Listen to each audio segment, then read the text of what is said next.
Hey, welcome back to physics. Today what we're going to be doing is a lab. Module 4-2, we're going to be doing a lab. Now, I know in gravity we went over the kinematic equations, and maybe right now you're still working on some of those vertical kinematic equations. And for acceleration, we always put in g, negative 9.80. Well, where did they get that negative 9.80? And the kicker is this. If you go all over the planet Earth and you measure the g, the gravitational acceleration of our planet, it's going to change from place to place. If you go down to Death Valley, it's going to be one thing. If you go up to near some great big tall mountains and high elevations, the value for g is going to be here different. So 9.80 is actually an average for the entire planet. Okay, it's good for calculation purposes, but when it comes to a lab, if we ever have to do calculations and we have to put g in there, and for a lab, we should probably know the exact value, or as close as we possibly can get, the value for g for this area of North Carolina. So that's what we're going to do today. I'm going to show you and explain to you how we're going to do this lab, because this lab, those who come in here to school or are live, they're going to be able to do the lab themselves here. And those of you virtually at home, I want you to be able to do the same lab at home. So I'm going to go over what kind of equipment you can use at home and how you can do the recordings on your own and be able to do the calculations on your own and still submit all your material. We won't need any special fancy equipment or software or anything on your computer, okay? So, a couple of things. What you're going to need, you're going to need some sort of a stopwatch, okay?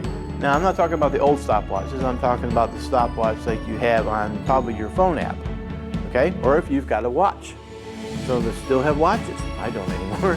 But some of us got those little digital watches and they got little stopwatches on them. You could use that if you want. The ideal, now if you want to be right on it and you want something really accurate, boy, if you've got video capability on your phone and you can add a stopwatch or a timer on the bottom of your video, man, that's the cat's meow right there, okay? That is right on the money, okay? That'd be the best thing of all. But either way, you're going to need something in order to time something.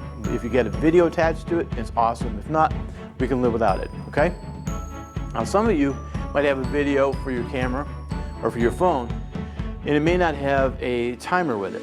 But you know that if you upload it or put it into a viewer on your computer or on some other software that you have, a lot of times down at the bottom, it will automatically add a timer, show you at what time interval that you're on there, okay? So you can use it that way too after you load it to different software.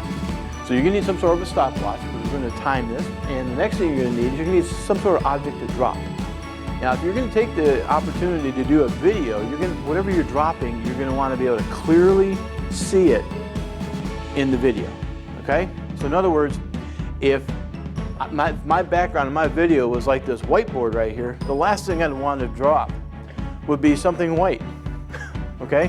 That'd be like really hard to track that in the video. But instead what I'd want to do, I'd find some sort of a ball. This one was a baseball. Of course it wouldn't show up in front of the whiteboard very good. So I took a permanent marker and I darkened it a few shades. Okay? So that's what I'm going to use. So when I go to drop this ball and I'm going to time it, I got to have something that's fairly kind of aerodynamic also. You don't want to use feathers or anything like that. You could use a bowling ball, but man, I'm telling you, you got to think about possible injury, okay? So you're going to have to be very careful when you go to do this lab, okay? Think about the potentials and make sure you're taking all the safety precautions you possibly can. The next thing you're going to need is some sort of a ruler, okay? If you got a nice tape measure at home, maybe at home you got one of those, the other kind of tape measures you use for measuring out, your clothes size. If you like to make your own clothes, you might have a clothes, I don't know the proper term, I keep on going back to tape measure. But if you got a ruler, okay, if you got some sort of tape measure for measuring 2x4s and measuring things that you build, okay, you could use that. Whatever you use, you have to, before we're done, we're going to have to convert all of those measurements over to meters. Okay, you can easily do that in Google. Like for instance, if you use a tape measure, let me grab my tape measure here real quick.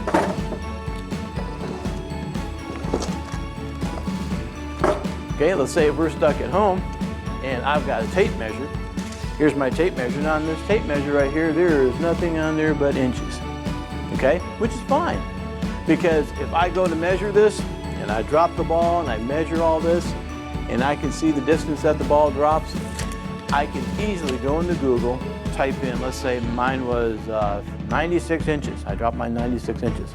So I dropped the ball 96 inches. I can go into Google, type in 96 inches is equal to how many meters? And boom, put into Google, it'll convert it for you. Okay, no big deal there.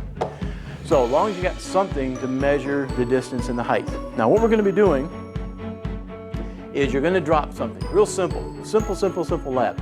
You're going to drop something. And you're going to time how long it takes for the object to drop and then hit the floor, okay, or hit the ground. Okay, to the best of your ability, you're going to time that, how long it takes.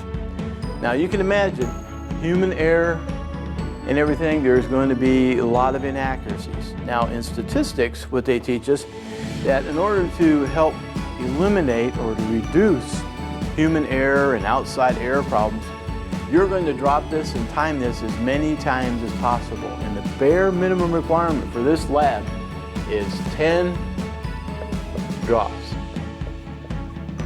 Okay? 10 drops, 10 measurements, 10 recordings. Okay? And then what we're going to do is just take the average from that. Okay? Now if you got one that's like way off, okay, like number 7, the time was way off because whoever's doing the stopwatch was a little bit too far behind or whatever, then you know you can throw that one out and go get another one, do another recording. But you want 10 fairly close measurements. That way you've got statistically something very accurate. Now in those 10 drops, what we want to make sure from the stopwatch is we're measuring time. And if you're doing the video, by the way, the video part, you can start the video before you drop the ball. Okay? If you start the video before you drop your object, then in the video, when you go to analyze the video later, frame by frame, step by step, in slow motion, you can actually look at the timer and see when, at what time on the marker, did the ball first start to move, and when did the person first let go of the ball. And then you can do that time, subtract it from the time when it hits the floor, and then you got a really precise time that it takes the ball to go from here to here. So the most accurate, if you want the most dead-on accurate measurements, you're going to do, if you can, do some sort of video of this thing and get a timer in there. But we need to know the amount of time it takes to drop. A couple of things we're going to do is we are going to assume that the initial velocity right here, when you first let go of the ball or first let go of your object, your weight, whatever it is you're dropping, no animals, no brothers and sisters, okay, objects. Okay, when you go to drop the video, when you go to drop this object, you want the initial velocity, we're going to set that at to be 0 meters per second. Okay? Now the final velocity down here, we can do this without the final velocity. Next thing is that from here, from the distance that you drop it down to the ground, that's going to be our distance or displacement in the y direction. And of course, we are looking for, we were assuming that g was always negative 9.8, but right now we're going to go, I don't know. We're going to pretend like we don't know what g is. That's what we're going to find.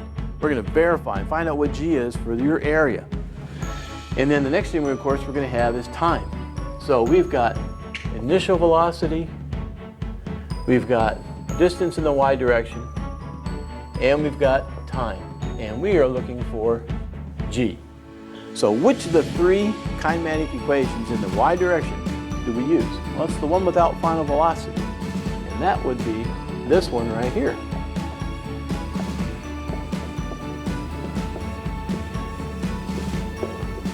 So dy is equal to bit plus 1/2 gt squared. Now let's simplify this thing down and solve it for what we're looking for. We're looking for g right there. So I'm going to do some of the algebra ahead of time for you to simplify this. The nice thing is the initial velocity is 0. And if that's going to be 0, 0 times anything is 0, right? So this whole term goes away. That becomes 0. So now we're left with dy is equal to 1/2 gt squared. And if you solve for g, see the 1/2 comes the other side. That becomes 2 dy is equal to gt squared. And then we're going to divide by t squared. So you're going to have 2 times dy, or distance in the y direction, divided by t squared. And that's going to be equal to g. Okay? That's going to be equal to g. Now, a couple of things. Number one, the dy. Remember, we're starting from up here and the ball is going to go down below. So just like the problems that you were doing, don't forget, dy, whatever you put in for that distance in dy, has to be negative. Okay? Make sure you put that in as a negative number. Okay? Otherwise, it's not going to work out too good. And then the t down here, don't forget that that's squared. So this is the formula you're going to use for your lab. So we need to measure how far the object fell and how much time it took for it to fall. And with those two pieces of information, we can put the dy in here, we can put the average time for all 10 drops in there, and then you can calculate what is g, the value of the acceleration of gravity for wherever you're at. Okay? So, if you don't have any, or if you do have any questions, excuse me, if you don't have any questions, well, I guess you just won't email me. But if you do have any questions, make sure you contact me in Zoom or you shoot me an email. I'll be glad to help you out. Okay? Otherwise, get with your study group. You can still do a study group with this. You can team up with 1 or 2 people or your whole entire group. But this being this simple, all you really need is 2 people. And those of you who want to do it by yourselves at home, all you need is a brother, sister, mom or dad, neighbor, somebody to come over and either drop the ball or the object or time it, one or the other, okay? And some of you might be so talented you could actually do it at the same time. You'd be able to get your phone out and you'll go over there and you'll hit the timer and then drop the ball, whatever you can come up with, okay? Just try and be real consistent, try and be very, very precise, and I'll talk to you later, okay? Hey, welcome back to physics. And we're doing that lab, module 4-2, where we're going to test out what the acceleration of gravity is in our area.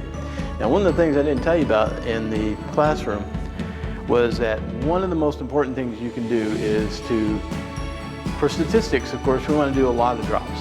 That helps eliminate that problem. The other thing that makes it easier is if you don't drop it from a short distance, okay? Generally speaking, as long as you stay really safe, the farther the distance you drop it, the more accurate it'll probably be. Now, don't go getting up into a radio tower and trying doing that, because then we do have to allow for air friction. So we don't want our object to get too fast, okay? But if you have like stairs, you can drop it from the stairs down to the first floor. That'd be kind of cool. I'm going to use a ladder right here and show you how to do this. I'm going to use the video that, of course, comes with this camera right here. Here's my object. I'm going to get up here real nice. I could use this tape measure right here. It's already in meters. Or I could use the tape measure I showed you earlier. Okay? Either one. But remember, no matter what you use to measure your height with, make sure you convert it to meters. Okay? It has to be converted to meters. So now I'm going to take my object and I'm going to drop it. This is a 12-foot ladder, so I'm going to drop this one 12 feet. And if I had my stopwatch in my hand, oh, here we go. I got my stopwatch in my hand. So I could use a stopwatch on my phone, or I could use the stopwatch or the timer on the video recording, whatever you've got to use. Just make sure you got the time. You can calculate the time it takes for the ball. And then remember, when I first let go of the ball, the initial velocity is going to be 0. So right there at 0. Wow. I didn't do that very good. Let's try that again.